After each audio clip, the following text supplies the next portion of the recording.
Good evening and welcome back to Empty Cloud Monastery. So I'm Bhante Sudaso and I'm here with Bhante Wade to answer some questions about Dhamma. So I see there's already a few questions typed in, which is great. And everyone who's watching, you're welcome to type in more questions and we'll answer the questions as they appear. And when we run out of questions, then we'll go ahead and end the session. So we'll start with homage to the Buddha and then we'll start going through the questions. Namo tassa bhagavato arahato samma sambuddhassa. Namo tassa bhagavato arahato samma sambuddhassa. Namo tassa bhagavato arahato samma sambuddhassa. Buddhang dhammang sanghang namassami. Okay, and welcome to all the people who have checked in online already. So welcome to Joe, Dempson, Rick, Val, Yankee, Stephen, and everybody else who's watching. And I see some questions here already. So Joe says, could you kindly share your thoughts and feelings on these words by the Buddha? Abhyabhaja paramahang bhikkhave vedananang asarang vadami, from Majjhima Nikaya number 13. Yes, so I was looking at this earlier, and there's currently 3 different translations of the sutta on Sutta Central, so there already you can get some sense of different ways of handling that phrase. So it's important to first note the context. So the Buddha here is talking about jhana practice, meditation practice, and he's talking about how when one is practicing meditation and the mind is entering deeper and deeper into samadhi and progressing towards jhana, then one of the things that one is doing is one is dropping all intention of harmfulness. So he says one does not intend to cause affliction to oneself or to other people or to both. So one's state of mind is one of complete harmlessness. And so when the Buddha says abhyaja paramahang bhikkhave vedananang asarang vadami, he says, so abhyabhaja means harmlessness, non-affliction, freedom from affliction. So he's saying that among feelings, among Vedana, the gratification, so the solace or comfort of gratification, the highest gratification is non-affliction, freedom from affliction. So this is, as I take it in this context, he's talking about the mind which is free of affliction. So the mind which is free of unwholesome tendencies. Because when one is in first jhana, then the mind no longer has any desire or aversion. Temporarily, it's not a permanent condition, but temporarily one has stopped all unwholesome actions of mind. Therefore, the mind is currently in an unafflicted state, in that it's not currently afflicted by any defilement, any corruption. And it's also non-afflictive in the sense that one is not wishing harm for anyone. So it's not, there's no harm in oneself because one's mind is temporarily pure. And one is also not intending harm to anybody else. So then that state of purity and harmlessness is a feeling which is incredibly pleasant, incredibly joyful. So although it's a temporary state of purity, it's still something which the Buddha identified as being extremely pleasant. So that's what that line is talking about. And Dempson says, for lay people who have decided to stay lay, if they have the opportunity, do you encourage marriage or staying in open relationships? Any reference in the suttas in this regard? Are those the only 2 options? Yeah, no, that's just Either you get married or you have open relationships. That's it. I thought people were more creative than that. I thought they had many other possible options for lay people these days. So, well, the important thing is not hurting people. So, being married doesn't necessarily mean that you're not hurting anyone. being in an open relationship doesn't necessarily mean that you're not hurting anyone. So what you're optimally trying to do is you're trying to respect each other's boundaries. So if you are married to someone, then respect their boundaries. And their boundaries may be quite flexible and loose, or they may be extremely limited and tight. But whatever they are, you respect their boundaries. If you're in an open relationship, well, respect the boundaries of the people who are involved. Try not to cause emotional harm to anyone. So sexual conduct of any sort is extremely risky. And it's risky not physically necessarily, though it can also be physically risky in terms of health problems. But rather it's emotionally risky in that there's a very high chance of hurting people's feelings. So you have to be extremely careful that you're not stepping over the line with someone, that you're not doing something which is going to upset them or hurt them. So the Buddha himself never said that sexual relationships have to be in a particular format. So nowhere in the suttas do we find anywhere where it mandates a particular kind of relationship.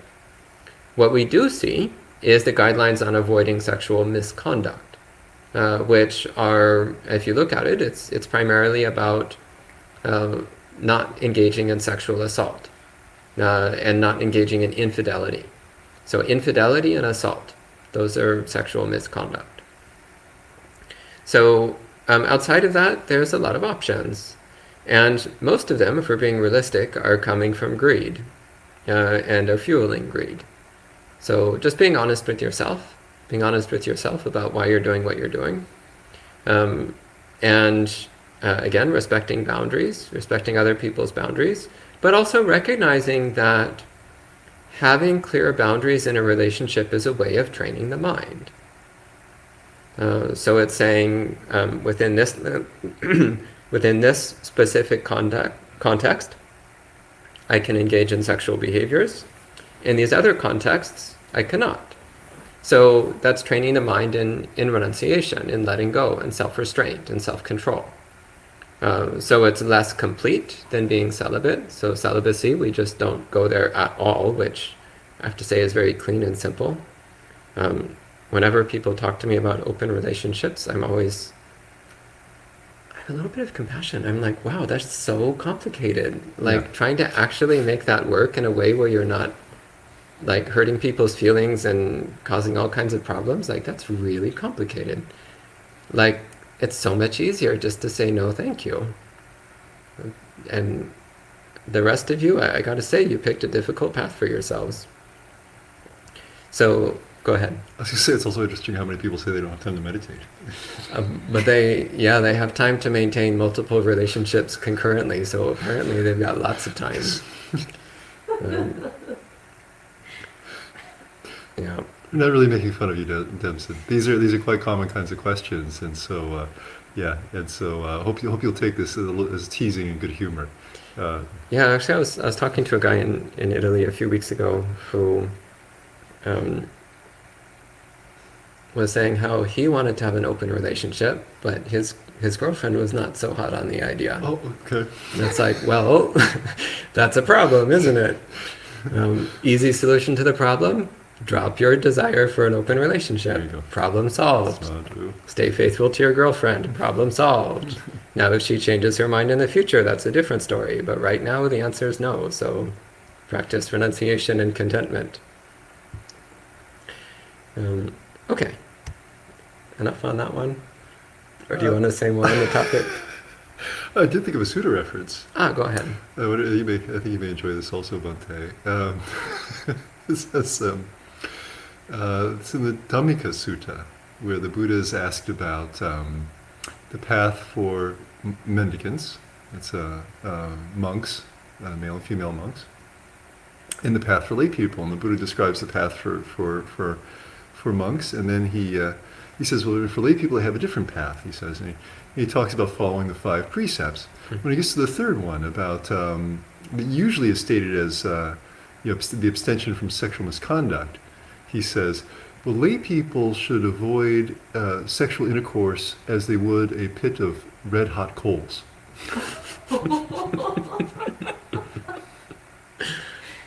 But if they can't do that, then they should at least just not commit adultery.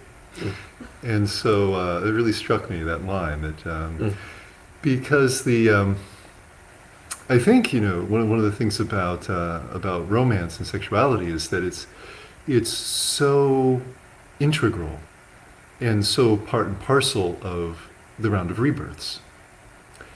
There is something so closely tied to birth and death, both in terms of the results of practicing this, but also in terms of the causes, this desire. And this desire keeps us bound into the round of rebirths. And so, I think Sadhu, what Bhante Sudasu said is that, while it's possible to do this technically without breaking a precept, is what kinds of qualities are you stoking in yourself? And what will be the long-term results? So there you go. Yeah, that's a good point. So celibacy is not a practice only for monks. So in the suttas, the Buddha did in fact praise celibacy practice by lay people as well. So the precept on maintaining fidelity and so on, that's kind of like your last option. Like, celibacy is ideal. Whether you're a monk or a layperson, celibacy is ideal. But if you're like, that's a little bit too much for me, well, then at least don't commit sexual misconduct. At least keep fidelity to your partner, respect boundaries of consent, and so on. But that's kind of like the low bar of sexual morality in Buddhism. The ideal is just don't do it at all. Complete celibacy is always the best option if you're hoping to attain awakening anytime soon. Okay, and Rick says, can you talk about seeing the rising and falling of negative mind states in relation to seemingly insignificant changing conditions, such as being hungry, tired, sleep-deprived, or in pain? What are skillful ways to practice with these states? What do you think? I think it's such a great question, because it's, when we talk about suffering, as the Buddha said, it's very important to understand suffering. And we think about the various kinds of suffering and there are in the world, and all the difficulties we have, that we can talk about big things like global warming or political issues, or cruelty to people all over the world, and cruelty to animals and so on like this. But actually also, even just something as simple as breaking our shoelace can make us so annoyed. And we can suffer so much emotionally over even small things. And the mind goes back and forth between liking and disliking. Something small goes wrong and we can get so frustrated or annoyed, especially if there have been multiple things in a row, And then something goes right, a little bit goes right, and we feel happy for a little while, and we go up and down and back and forth. And so this is such a common experience. And it can seem frustrating sometimes to see how this happens in relation to the path to awakening, because even after years of practice on the path, we can say, why is it I still get in a bad mood when I'm hungry? Something as simple as being hungry, or why do I get in a bad mood when I'm tired, and so on like this, or even just a little bit of pain, the slightest bit of pain can cause so much consternation.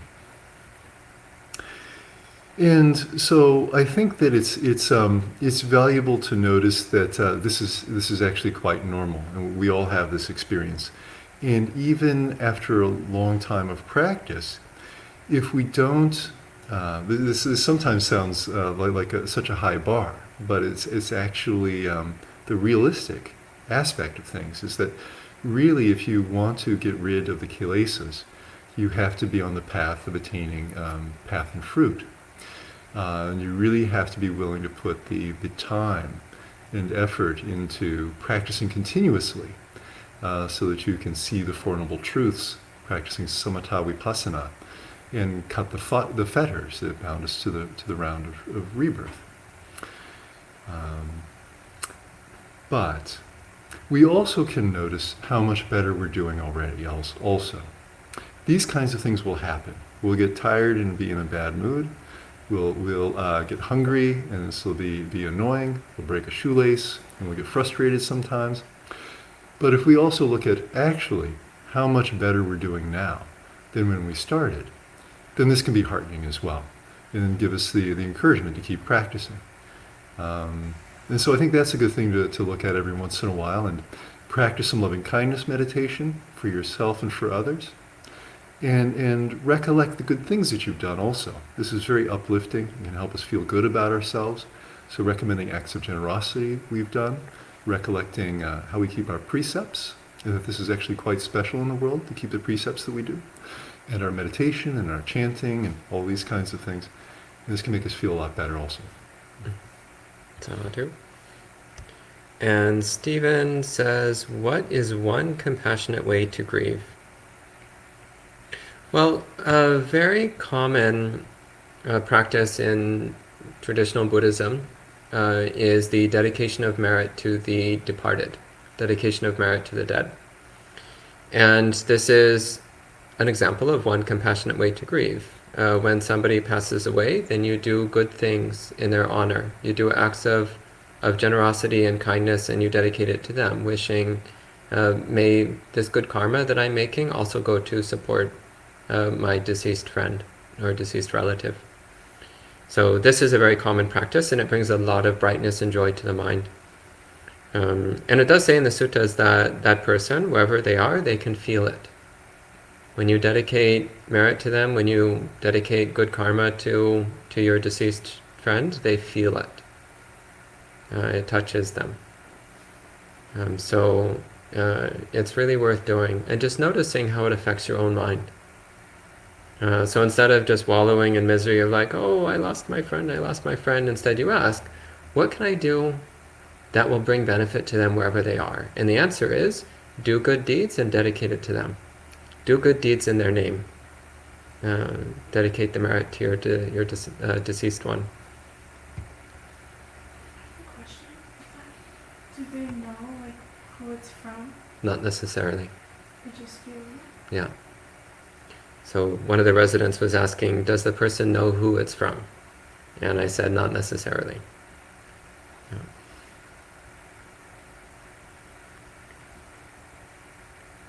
Okay.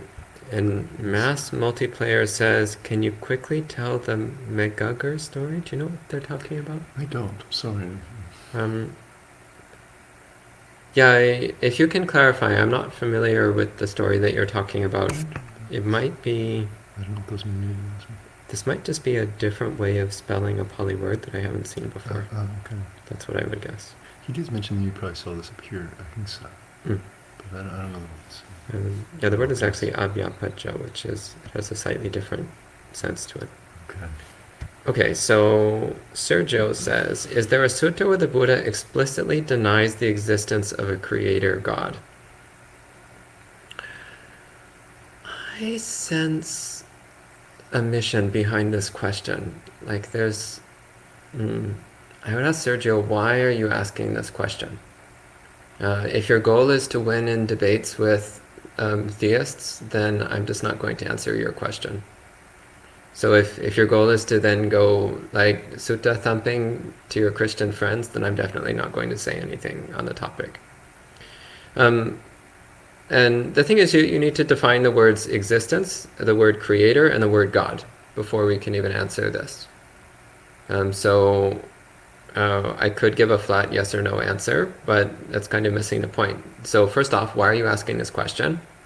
Second, what do you mean by existence? What do you mean by creator? And what do you mean by God?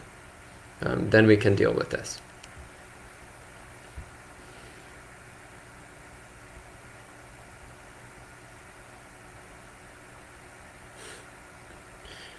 Okay. Mike says, can you provide any guidance on dealing with persistent pain without allowing oneself to become immersed in the hindrances? Just had oral surgery today, and last time I had it, I became quite grumpy. Wow, I wish I had such an easy excuse for being grumpy. Mike continues, the pain is rather low, like that of being slapped on the arm, but persists for hours on end. Thoughts? Well, sure, okay. So, yes, feeling immersed in hindrances, okay. Well, a lot depends on how much kind of time and space you have in your life to work with it today. You know, if you're fortunate enough to be able to take some time off and spend some time alone, then you can you can perhaps do some meditation techniques that you find useful. If you've practiced with some techniques that have helped you to be calm, this can be a good start.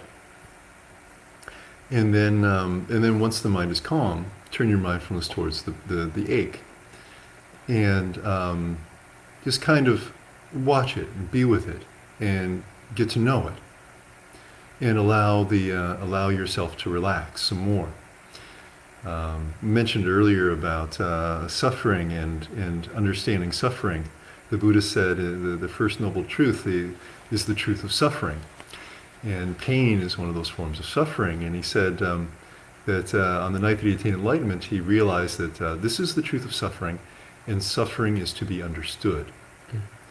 And then, so then he fulfilled that night by coming to understand suffering. And so, if you can practice some mindfulness with the pain, with the attitude of I'm just going to be with it, and patiently try to get to know it, understand it just as it is, in and of itself, just as it is, without wishing it to change or anything like that.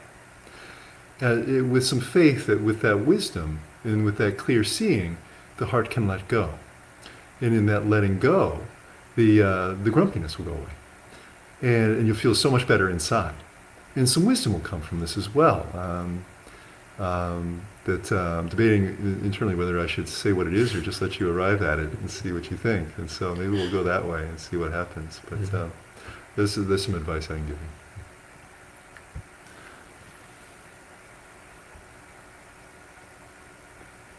Okay, let's see if there's some more questions here. So Kim says, the more I practice, the more that I find that I'm attached to everything. What am I doing wrong?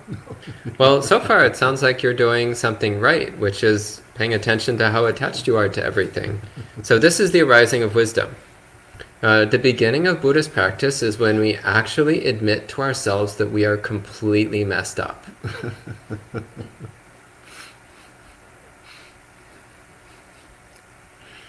Fortunately, there's something we can do about it. But it always starts with that. You look at your mind and you're like, wow, I am a complete mess. I'm absolutely overflowing with greed, hatred, and delusion, and it is disgusting and really painful. Wow. Fortunately, there's the Noble Eightfold Path. So you just start practicing the Noble Eightfold Path. And you practice it a bit more, and you practice it a bit deeper, and you practice it a bit more thoroughly, and you just keep doing that until eventually you attain awakening. So, but between here and there, your mind will continue to be a disaster most of the time. Just recognizing that your mind is a mess does not immediately fix it. You still have to practice for many, many, many years, possibly many decades, possibly many lifetimes.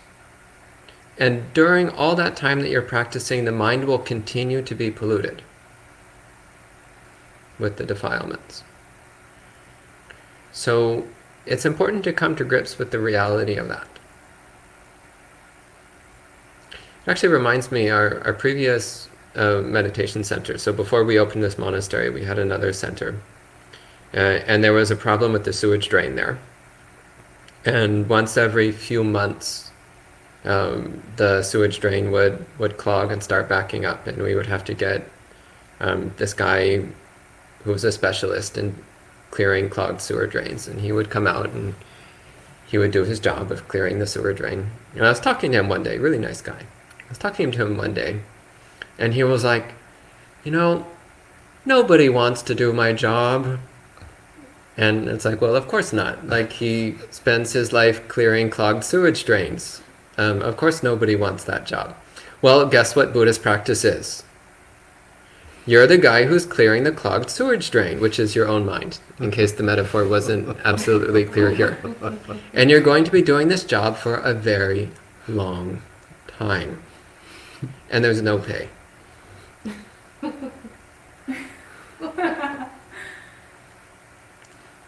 Okay, that's it. Actually, that's one fun translation of the word asava is sewage. Oh, wow. Yeah. Okay. It's Sewage. I hadn't heard that one before. That's a good one. Okay. And you like that, apparently.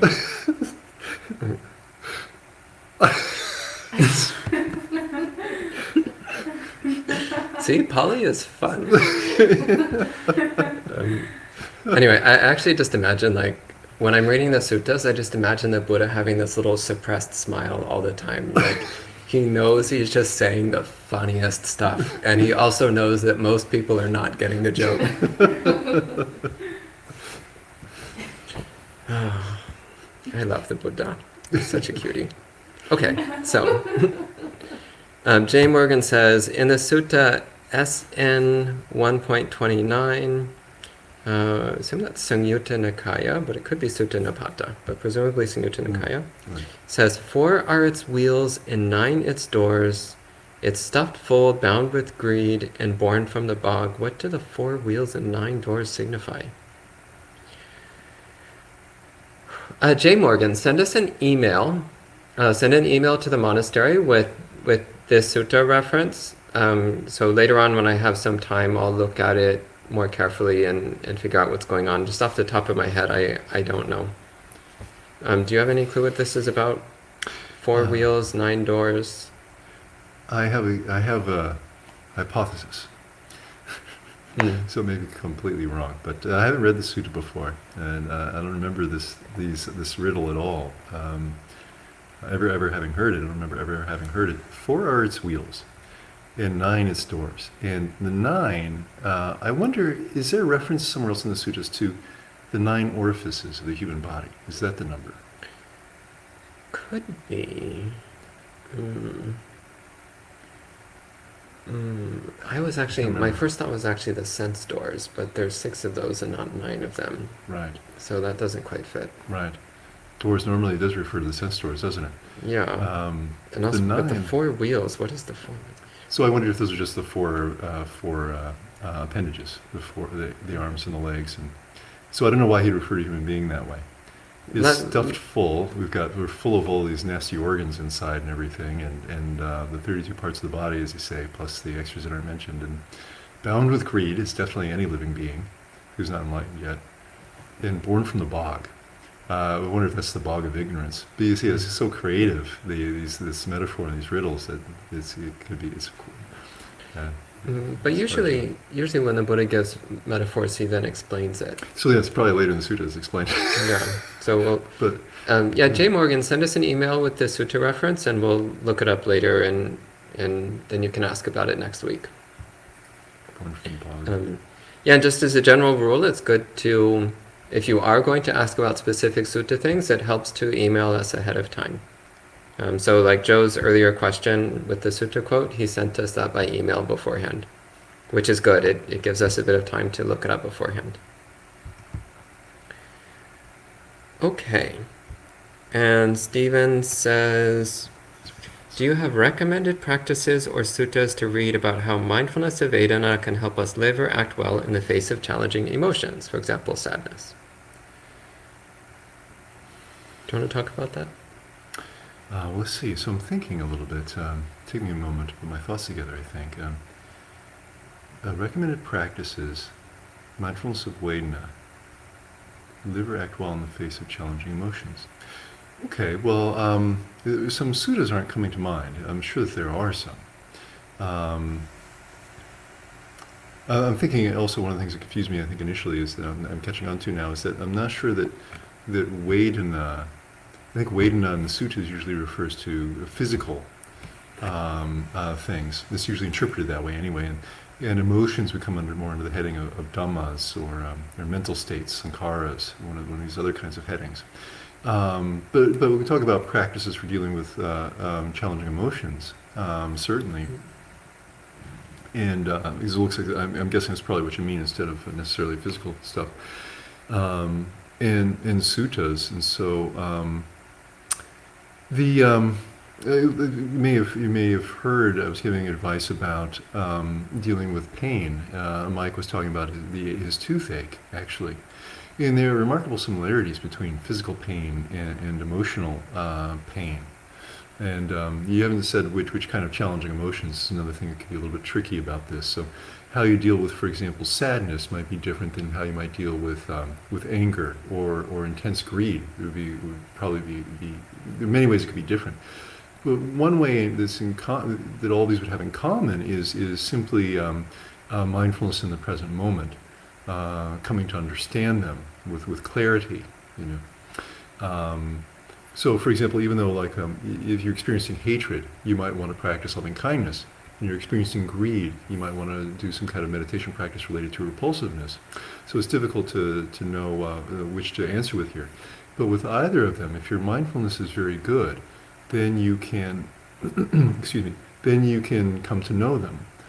Just as I was talking about dealing with an ache, Mike was talking about a toothache, and regard it simply as a form of suffering.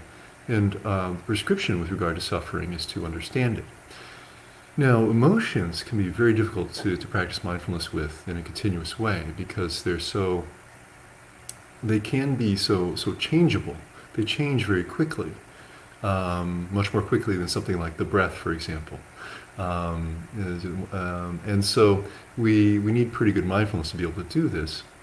And so it can be helpful to have a meditation practice that you know is very good for calming for you. So if you normally practice breath meditation, for example, or loving kindness meditation or something like this that helps you to make the mind calm, then do this first. And then see if you can be with the emotion. And I often use a metaphor of as though you're listening to a friend who's having a challenging emotional experience. And so you let the friend be them, let them be themselves, and you let yourself remain yourself and allow them to kind of work through their emotions while you are there as a listener, as you're there with them, just being with them. And knowing and experiencing what's happening, but not getting yourself emotionally involved in it.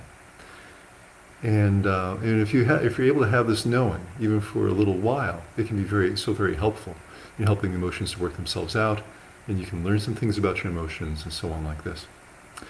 In the moment, kind of, if you find yourself in a spot where you don't have the opportunity to practice formal meditation, then you at least want to have enough mindfulness to be aware of what kind of emotion you're experiencing, what kind of mood you're experiencing, and have some sense of how it might affect you, so that you can practice restraint and not engage in unskillful behaviors that you know will be difficult, cause more suffering for you.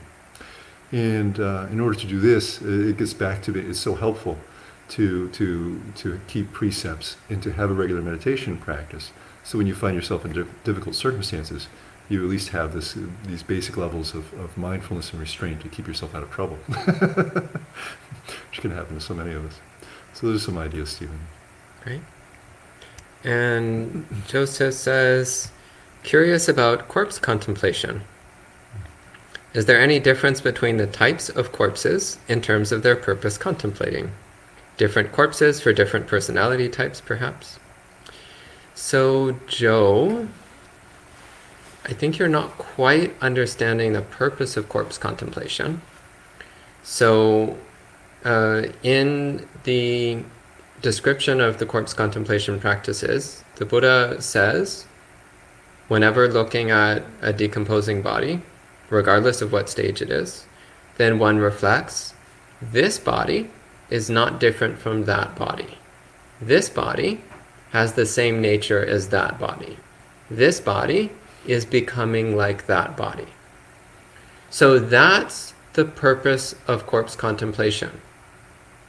It's about reminding ourselves that the nature of physical bodies is that they die, they decompose, and they return back to nature. In fact, they were never separate from nature. Elsewhere in the suttas, the Buddha is quite clear on this. He's like, well, what is the body made up of? It's made up of earth, moisture, heat, and wind. What happens when the body dies? Well, the earth elements of the body mix back with the earth elements of nature. The water elements of the body, the moisture elements, mix back with the moisture elements of nature. The heat elements mix back with the heat elements of nature. And the wind elements mix back with the wind elements of nature. So that's just what happens. Like this body is made up of natural components. It's made up of the environment. It's made up of literally dirt, water, heat, and air. That's literally what this body is. And so when it dies, then the dirt mixes back with the dirt, the water mixes back with the water, the heat mixes back with the heat, the air mixes back with the air. That's all.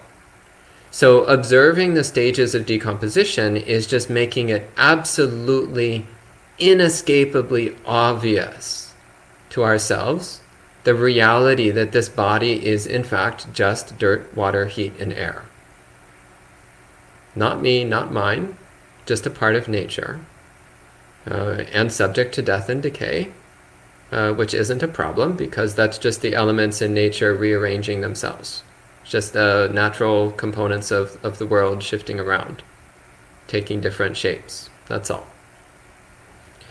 So the purpose of corpse contemplation is more a recollection on death and a way of approaching anatta, a way of approaching the recognition of non-self in relationship to the body. So as far as I can tell, there is not a different purpose for different stages of the decomposition process or for different personality types or anything like that. It's more, I mean, in the time of the Buddha, they're very fortunate because in the time of the Buddha, it was actually quite normal to leave human bodies on the ground. Instead of burying them or burning them, it was quite normal just to have a place outside the village where you would leave dead bodies and let nature do what nature does. So this was a huge blessing because it meant that at any time, the monks could just walk outside the village and see dead bodies in various stages of decomposition. And the point was then to reflect, oh, this body, the body that I call me and mine, is exactly the same as these decomposing bodies in front of me. They're not different at all. So those are my thoughts on the matter anyway. Good? Yeah? Yeah. Okay. Okay. And Joe says, I like the corpse contemplations involving animals feeding on the body. Seems easier to focus on compassion and generosity at the same time. Any advice? That's great. I like that. Yeah, may this body go to feed many sentient beings when it dies. Maybe so. Yeah, it used to be traditional in Tibetan Buddhism. I don't know if they still do it these days. One of the problems with modern society is we have all these bizarre laws around sanitary living. And so things like feeding human bodies to the animals, which is a brilliant act of recycling. People talk about recycling. There's recycling. Like, what is all this nonsense with spending thousands and thousands of dollars to put a body in a chemically treated casket and bury it in the ground? That's bloody insane. Just throw it on the ground and let all the animals and worms eat it. That's recycling. Okay.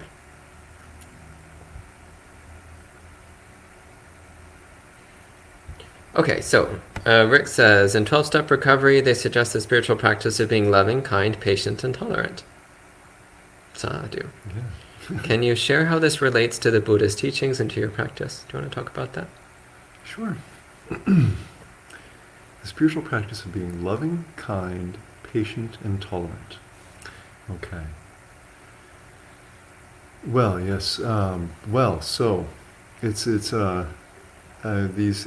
is funny. Stammering for a moment because these just seem so such like overwhelmingly and to me anyway such obviously wonderful qualities. I'm not quite sure what to say.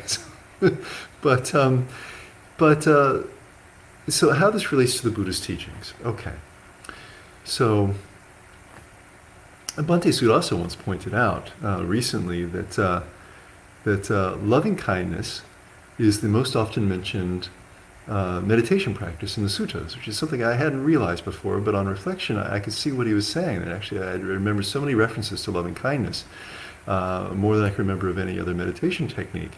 And so yes, loving kindness is really integral to the Buddha's teachings as we find them in the suttas and in the teachings of the masters coming down through time.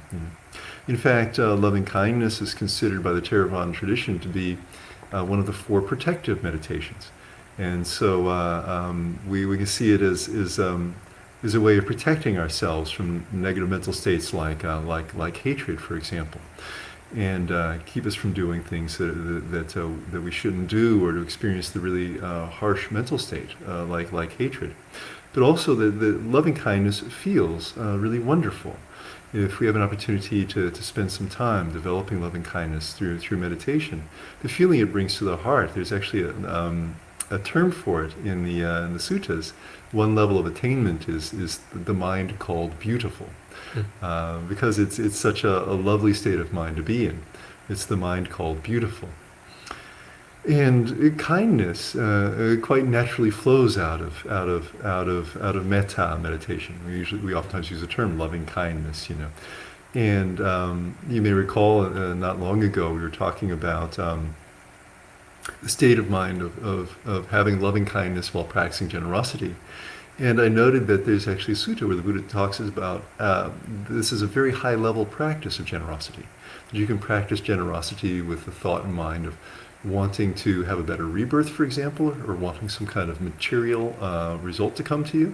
But the Buddha noted actually that if you practice generosity with loving kindness, this is a very laudable mental state to be in. And so these two kinds of things go hand in hand, and they can really reinforce each other. And if we talk about patience and tolerance, I'm not sure exactly how you might differentiate between them. But I have an idea that if we talk about patience in the sense of enduring difficulty, we have a saying from the Ovada Patimokkha, which was a discourse the Buddha gave on a very special day when 1,250 arhats all spontaneously gathered with him without any prior plan. They all came together. And so the Buddha used this opportunity to give a discourse called, as I said, the Ovada Patimokkha, the exhortation on the entryway to liberation, where he laid out the basic principles of the Buddha's teachings. And one of those principles was that patient endurance is the highest form of austerity. And so this is often quoted coming down through the ages. If we practice patience, it helps us to withstand the defilements that are always trying to burn us. And it helps us to withstand them, and so that they have to burn out. And as we withstand them, as we endure them, then our patience actually gets stronger. It's one of the 10 parami, or spiritual perfections, we have in the Theravada tradition. And when we use these parami, they get stronger. And then so the next time we have even more patience. This is how the Buddha could accumulate his parami over time, through so many lifetimes, and become a Sama Sambuddha, the very highest of all. And that's something we can use in our own lives as well. If we think about tolerance, one idea that comes to my mind is the quality of acceptance, you might say, of, for example, other people and their views. One of the noteworthy characteristics of Buddhism is its tolerance for other religious faiths, for example. The Buddha taught us to try to coexist with people from other religions and to have loving kindness for them as well. There's a famous story in the suttas where the Buddha converts a general. He's a general of very high standing in his community, in his area. And in a short conversation, this general is so impressed with the answers the Buddha gives him that he declares himself a devotee of the Buddha. And he says that he wants to support the Buddha and his Sangha with many offerings.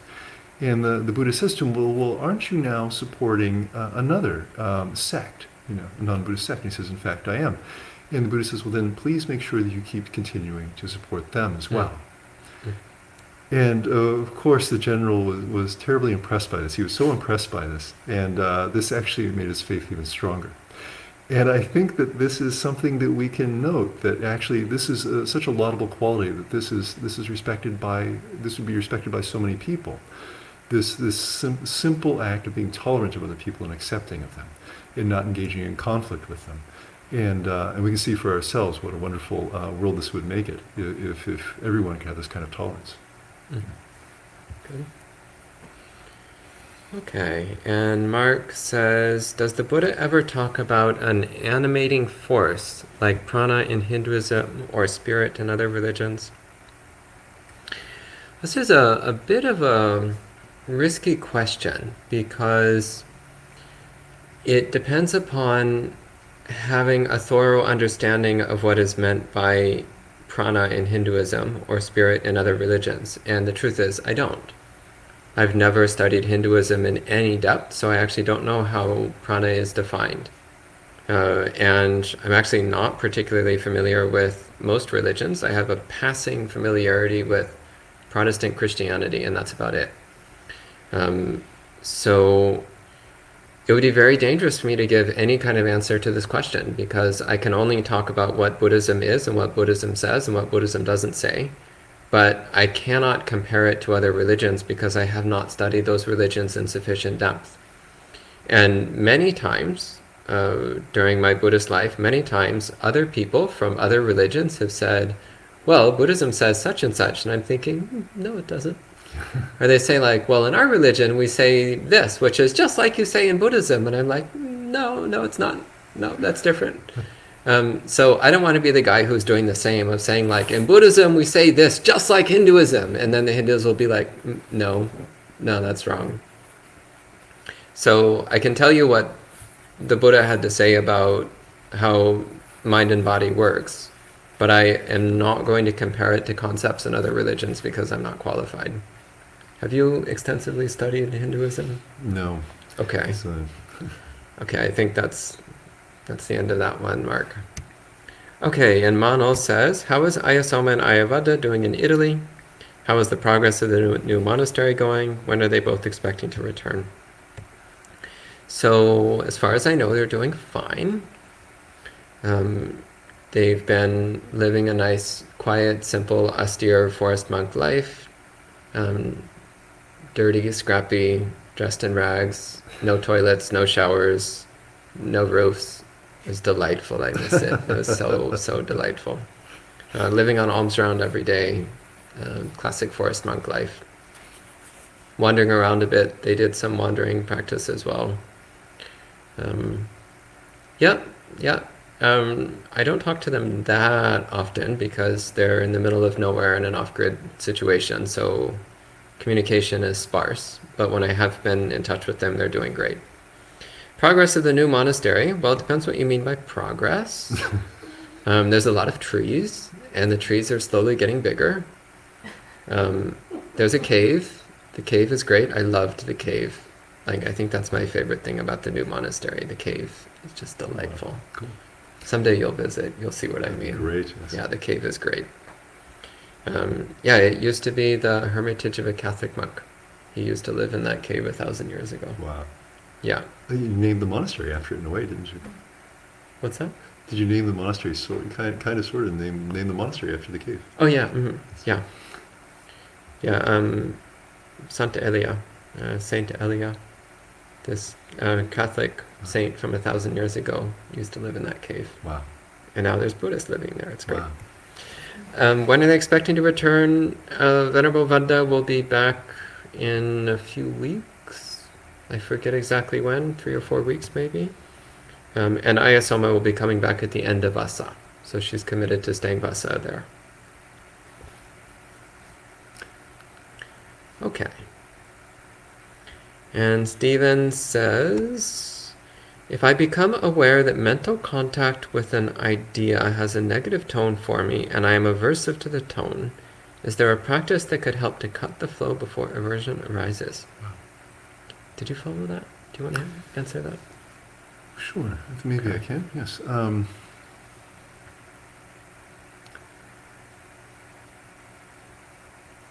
Well, so yes, there is.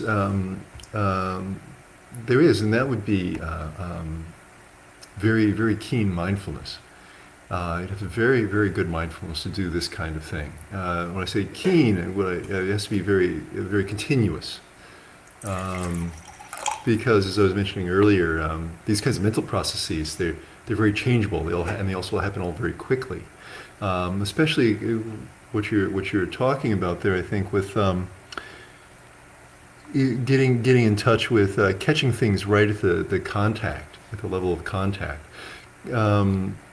So contact, the way it works is, according to the sutras, contact is when there is with ideas, it happens almost kind of instantaneously, it seems. So you notice that you're thinking of something, an idea comes up, and you notice a negative tone. This whole process is going to happen so very quickly that if you want to kind of short circuit it before emotions start coming up, then you want to have very, very keen mindfulness, really.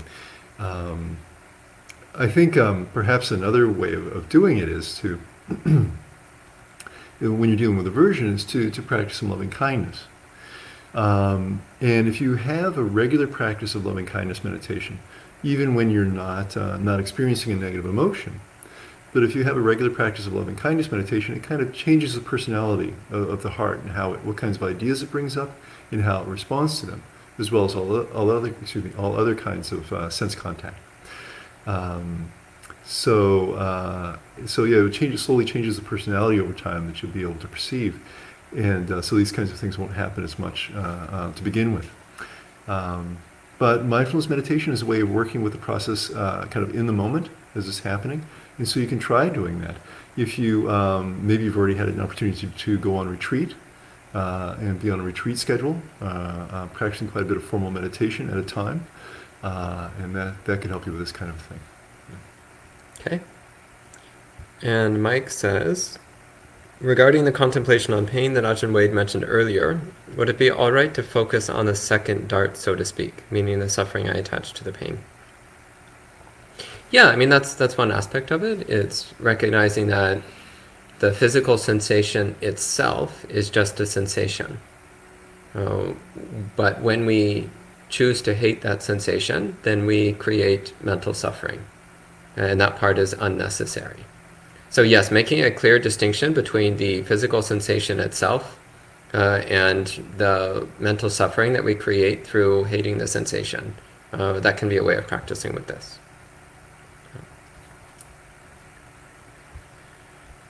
Okay, let's see. And that looks like the last question. I don't see any other questions online. Anything from the residents here? No? Good? I have something in mind. Okay, go ahead. I was just curious to know, I guess it's like a question for both of you.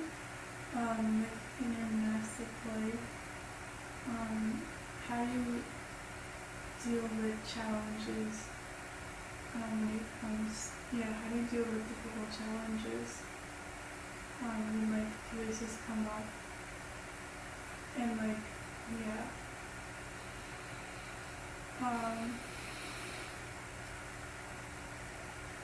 and like, I guess who do you usually go to for help, or like are you able to solve it yourself? So how do we deal with challenges when kilesas come up?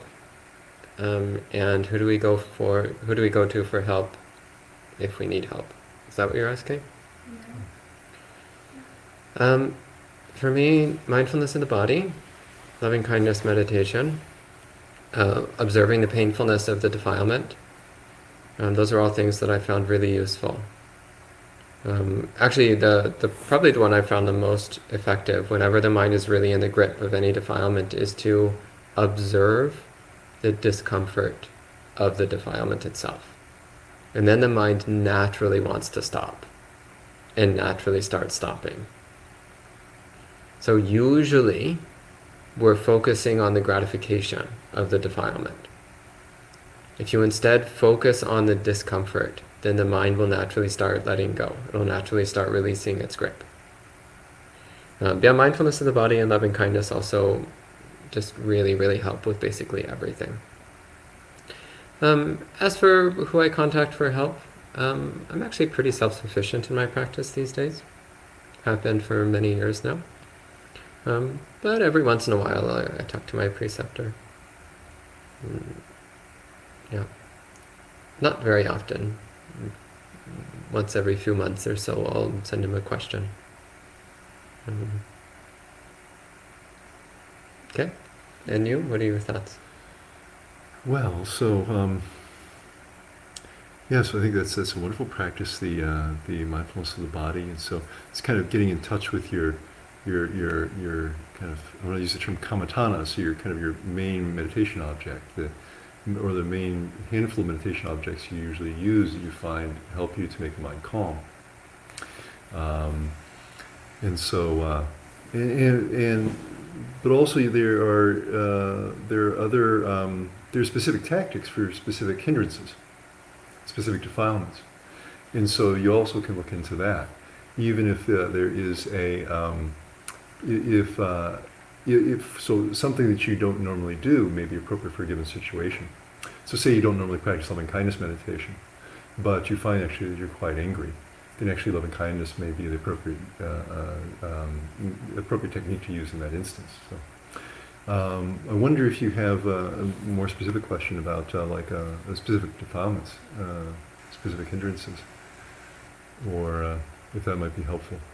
Because with different hindrances, different defilements, you might use different tactics. So. Sure, yeah. I guess like sometimes with being impatient or like having likes and dislikes. Like I like that or I don't like that. Okay. And then like just being patient. Kind of with like just maybe like letting the time pass. Understanding where that's coming from. Uh-huh. Would you say that it's these likes and dislikes, are they about very important things, or are they about small, trivial things? Both. Both, okay.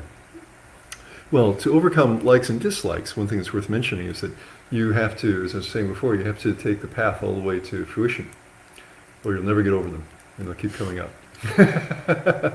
And so you kind of, yeah. You can't get rid of, you can suppress them for a little while, through meditation, if you've got very good meditation practice. But then they'll come back again pretty quick. Once you come out of samadhi, for example, once you meditate, your mindfulness lapses, this kind of thing.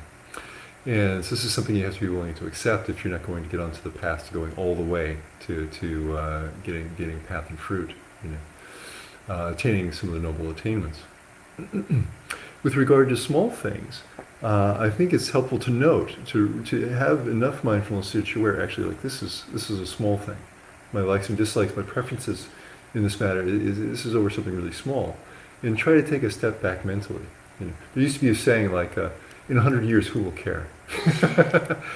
And you can kind of look at it that way a little bit, like, oh, after, in a week, who will even remember that this happened? Or will I even remember that this was going on, and this kind of thing. This can put it in perspective. This is actually kind of a contemplation on impermanence. You can also look at a contemplation on not self. This is something I used once.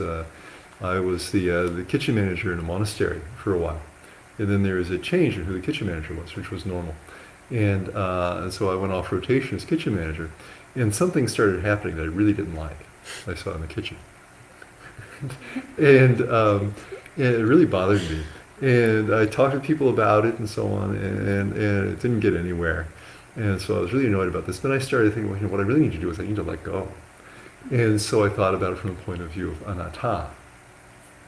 That actually, I've kind of subconsciously, my heart is attached to this, it's holding on to this. I need to realize that this is not me or mine. And I thought, what if this was happening at another monastery? Say this other monastery on the other side of the country. The same exact thing. At the other side of the country, in this other monastery, such and such is happening. I think about this to myself and realize it wouldn't make any difference to me at all. And actually, the reason I'm annoyed by this day in and day out is that my subconscious identification with this whole thing here. And so if you can think about this, what if this was happening in somebody else's house, in somebody else's school, or if this was happening to somebody else? How much would it bother me? So the small things, you can think about that. And then actually you can find that you can do this with big things as well. The contemplations on impermanence and the unpleasant nature also. I mentioned contemplation on dukkha. We've got a anicca, dukkha, anatta. Impermanence, the unsatisfactory nature or painful nature of phenomena, and the not-self nature. You can contemplate it. Also, this is just thinking about this and getting annoyed about it and so on. Actually, this is suffering. This is unpleasant. If you can have the mindfulness to notice, kind of like you have the mindfulness to notice the breath when you practice the breath meditation, notice the feeling of the kilesa, and notice this is suffering. This is unpleasant. This is unpleasant. And it's remarkable how the heart can let go. Yeah, to notices that. Mm. So just like this. Okay. And we have a few more questions online. So this one, Val says, is there any relationship between Buddhism and yoga? Well, Val, that depends on what you mean by yoga. So the word yoga is, in fact, a Pali word, as well as a Sanskrit word. The word yoga, it's actually related to the English word yoke, which means the device that you would use to attach farm animals to pull a cart or a plow or something. So the word yoga then means connection, what you're connected to or bound to or dedicated to. And in the Pali Canon, that has two uses. One use of the word yoga is in the sense of commitment to a practice or dedication to a practice. So for example, Bhavananu Yoga means commitment to cultivating the heart, training the mind. Whereas Kamasukalikanu Yoga is the commitment to sensuality, which is what most lay people are doing. Different kind of yoga that the Buddha did not recommend. The yoga of sensual indulgence. So the yoga of meditation, recommended. The yoga of sensual indulgence, not so much. But actually the main use of the word yoga in the suttas is in a very negative sense of meaning our attachments and obsessions which bind us to samsara. And in fact, one of the descriptions that the Buddha uses for awakening and for people who are awakened is he calls them yoga kema, which means that they're free of yoga. They don't have any more yoga. So in Buddhism, we're actually trying to eliminate yoga from our lives. We're trying to be free of yoga, taking yoga in the specific negative sense, which again is how it's most commonly used in the Pali Suttas, of meaning obsession or fixation of the mind that keeps one stuck in suffering. But these days when people use the word yoga,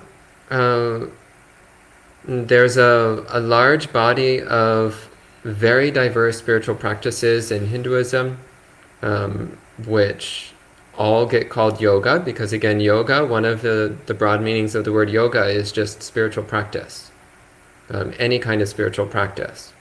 So the word yoga, actually technically, all the meditation practices that we do in Buddhism can be called yoga. They're all forms of jhana yoga or raja yoga, or there's different terms that they use to clarify. But they're all forms of yoga in the sense that they're forms of spiritual practice. But often these days when especially people in the West use the word yoga, they're specifically talking about various kinds of gymnastic stretching, kind of vaguely, loosely based on some spiritual practices in Hinduism. And that doesn't really have anything to do with Buddhism, it's just stretching. So the actual mind training practices, which have been passed down for hundreds of years in various branches of Hinduism, there actually is some similarity to many of the meditation practices that we do. But the average person in stretch pants, doing gymnastics to music in their local yoga studio, that has nothing to do with Buddhism. Nothing against stretch pants, it's totally fine. Rick says, what has been especially inspiring in your recent practice? For me, it's wandering practice. What in Thai Buddhism is called Tudong. The practice of wandering with as close to nothing as possible. It's just, it really, really opens the heart, trains the mind, shaves off defilements. It's a really incredible practice. Yeah. You? Me, I would say, especially inspiring in my practice recently is recollecting the great Bodhisattva Guan Yin. Very fortunate here in Empty Cloud Monastery, we have many images of Guan Yin. So yes,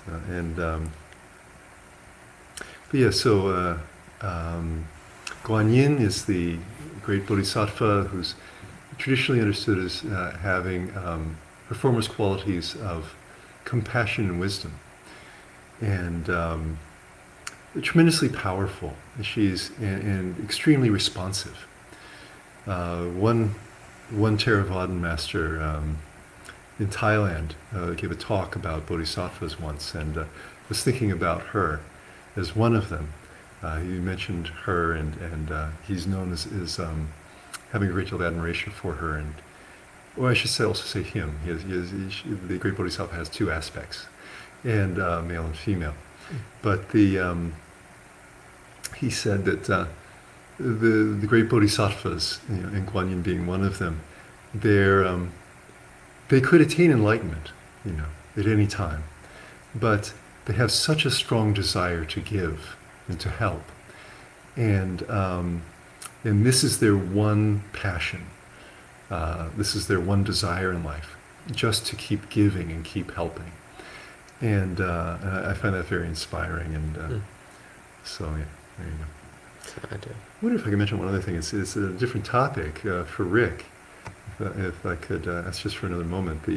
Rick was asking about practicing in seclusion. I think it was last week at Monk Chat, and I talked about seeking the guidance of a teacher and trying to assess his reasons for why he wanted to practice in seclusion.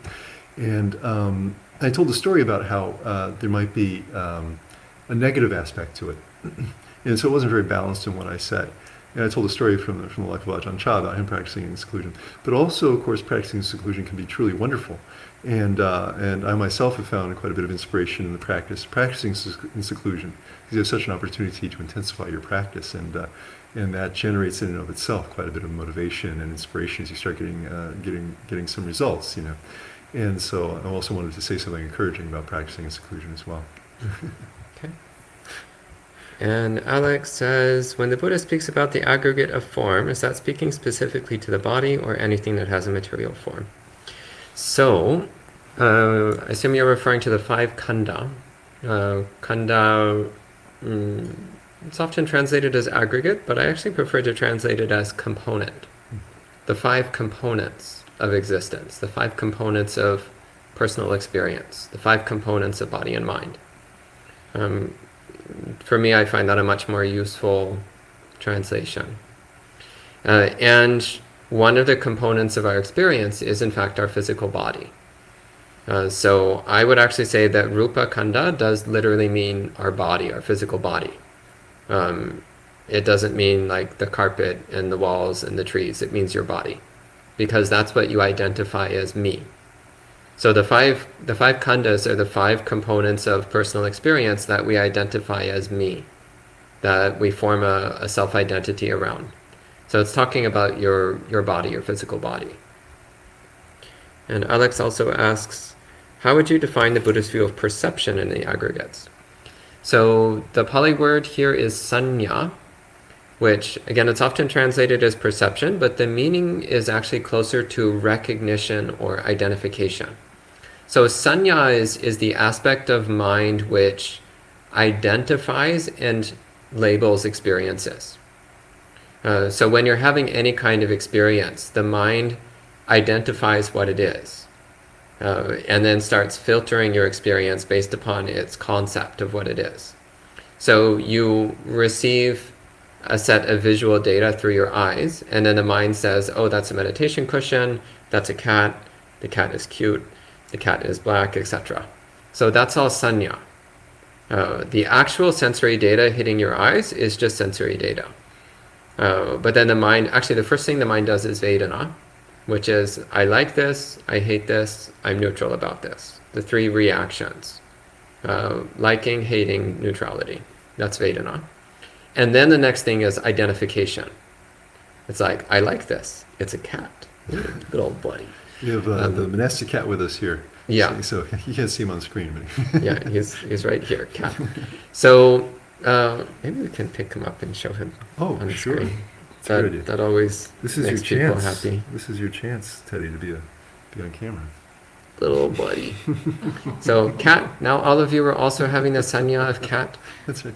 Everyone likes the sanya of cat. Yeah. He doesn't like being sanyad though. He was looking a little grumpy there. So that's sanya. Sanya is when you identify things. You label them, you recognize them. Yeah, in fact, now the cat's leaving. He's like these psychos. It's like, maybe the lay people will be nicer to me. Okay, and Vanessa says, why are there certain Buddhist centers that allow lay people to teach with no monastic presence? Is a very loaded question. Is this related to the Western idea that renunciation is not as important as you've said in the past? Some questions are very difficult to answer with a politically correct answer. So, Vanessa, I'm going to instead make a statement, which is that monasticism is a central and vitally important component of Buddhism and has been since the very beginning. The life of Buddhism is monasticism. The heart and soul of Buddhism is monasticism. There is no Buddhism without monasticism. When there's no more monks, Buddhism will die. It will not last. And the Buddha himself was a monk. I really can't overemphasize this enough because I've noticed a lot of people forget this. The Buddha was a monk. He was a bhikkhu, just like us. It really can't be overemphasized. And there's a reason why the Buddha was a monk. It wasn't a coincidence. That's it. If I say anything more, I might start drifting into wrong speech. But you're very sweet and kind. Maybe you could say something politically correct.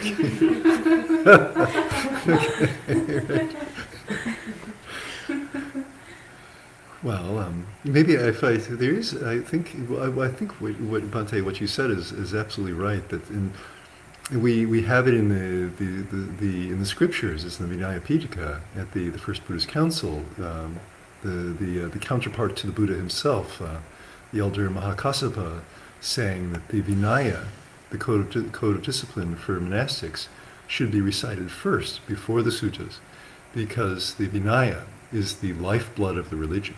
And so I think it's such a wonderful point that how essential the monastic form is to the religion. I think but if we take a look at another side, a different aspect of this here about why are there certain Buddhist centers that allow lay people to teach with no monastic presence, is that the Buddha never necessarily discouraged lay people from teaching, or said that lay people shouldn't teach or anything like this. And we have some wonderful teachings from lay people in the suttas, actually.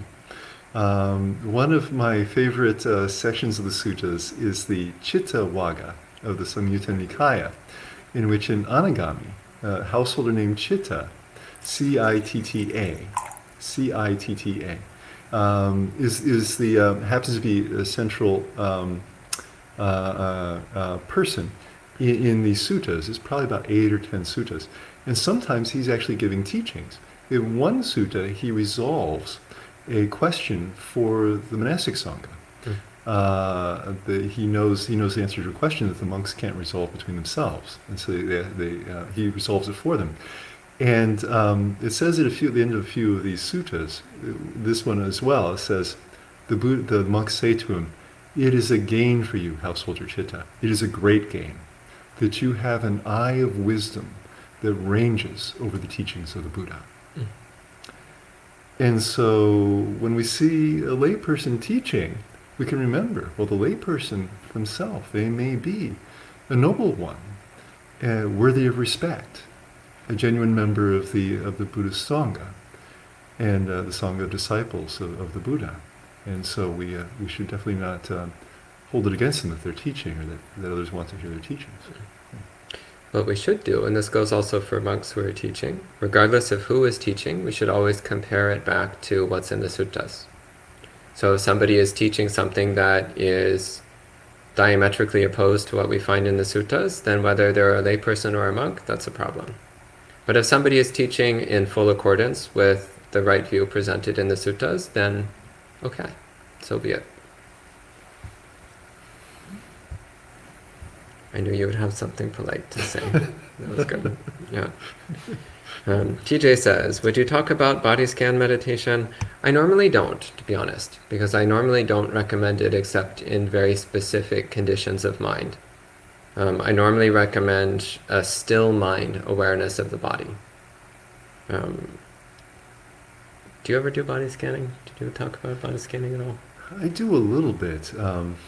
Yes, I don't do it from the point of view of trying to get samadhi. Um, but when I do it, typically as a scan technique, I'm simply trying to usually do it at the beginning of a meditation. If I'm going to do it, to try to kind of um, ground and relax the body as part of making the body calm. And so I might do a little bit of a body scan, kind of getting in touch with the body, you might say, and moving gradually through some parts of the body. Um, for example, paying attention to the abdomen. The abdomen sometimes can be kind of knotted up if there's been some tension in our day, for example, or paying attention to, for me, I hold tension in my face also. So paying attention to how the face feels and the eyes, then maybe the shoulders, and allowing them all to relax. And then perhaps getting in touch with the breath. That's how I practice. And so I've never done any kind of a formal body scan as a main meditation object, like they might teach, as I understand it, in like the Goenka tradition. Perhaps they might be a better source of information if you're interested in that technique. Okay. And Gregory says, when wandering in the USA, do you have trouble getting requisites like food? I personally have not done wandering practice in the US. I've only done it in Europe. And in Europe, I've never had trouble getting food. It's always been quite easy, in fact. But other monks who have done wandering in the US have told me that it is, in fact, very challenging. That it's much easier in the old world, but that here in the US, it's very difficult. So again, I'm just reporting secondhand information, but that's what I've been told. And I have done alms round in the US many times, and it is much harder here than in Europe. In Europe, it's much easier. Okay. And Stephen says, Bhante Wade, you once mentioned a list of factors beyond the paramis that can be built up over multiple lifetimes. Are these the Sobhana Chaitasika, or is there another name? Okay. Lifetimes. Okay. Let's see. I'm not sure that I can remember the name in Pali. But I think what you're referring to actually is coming back to me. The Ariya Wuddhi, I believe that they're called, in Pali. That there's a list of mental qualities that's frequently referred to in the suttas to be developed. They are faith, generosity, morality, and wisdom. Sometimes a fifth one is included, learning. And so the Buddha refers to these quite frequently. One scholar monk from Thailand wrote quite a thick textbook on the Buddha's teachings, noted that it appears so frequently in the sutras that it seems as though the Buddha was actually just looking for opportunities to mention them. Yes, so let's see. Okay, so I believe it's Ariya Wuddhi, because you're saying you might want to look for them in the sutras yourself. And if we were to spell that, it would be Ariya, then hyphen Vuddhi. And the D's have little dots on them. I apologize. I know so little about Pali that I don't know how you refer to that. So, but I happen to have been reading a little bit about that recently. And there are some other names for that list. And technically, those two lists, with or without the learning, have different names. So I have to apologize. I can't give more details on that. Perhaps Bhante can. His erudition in the suttas. I'd have to look it up. Okay. Yeah. Okay, and Olga. Hello, Olga. Olga says, what do you do when boredom is unbearable? Does it happen in your life? Do you tolerate it, or do you direct the mind towards something wholesome? Is it unwholesome to escape boredom? Do I ever get bored? Not really. Wow. Yeah, I mean, Awesome. I'm actually perfectly happy just sitting under a tree and doing nothing for hours and hours and hours on end. It's just delightful.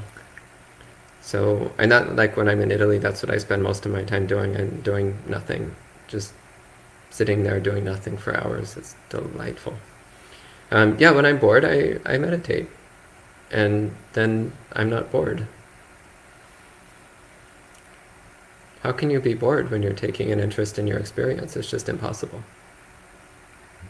Actually, one of the things my preceptor Ajahn Pasano used to say, he would say, "You're only bored when you're not mindful." Yeah.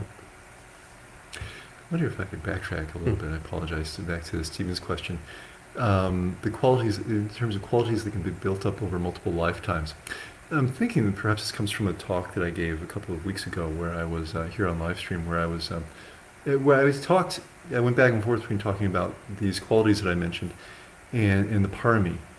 And parami, according to my understanding, can be built up over multiple lifetimes, but not necessarily some of these other qualities. There's a distinction there that maybe I don't need to get into here. But just to be more precise. So, okay, thank you. And that's the end of the questions, and we're also getting close to 9 o'clock, so I think we'll go ahead and conclude at this time with 3 sadhus. Sadhu, sadhu, sadhu. And we'll see you all next time.